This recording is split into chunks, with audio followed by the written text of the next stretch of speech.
বহতা পদ্মা নদীর কাছ থেকে পানি ধার নিয়ে দক্ষিণ পশ্চিমে বয়ে চলা এই শাখা নদীর নাম কীর্তিনাশা।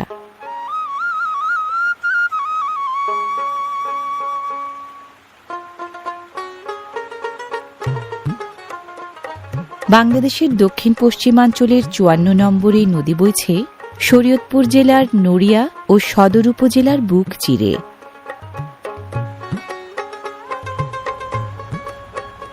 রিভারবেড মাইনিংয়ের এই ড্রেজার কীর্তিনাশার অপ্রশস্ত ও অগভীর তলদেশ খননের মাধ্যমে নদী ভাঙন রোধের পাশাপাশি সব ধরনের নৌযান চলাচলের নাব্যতা ঠিক রাখে।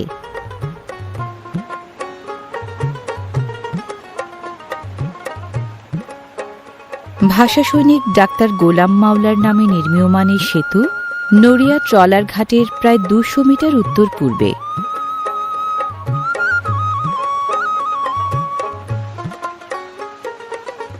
নির্দিষ্ট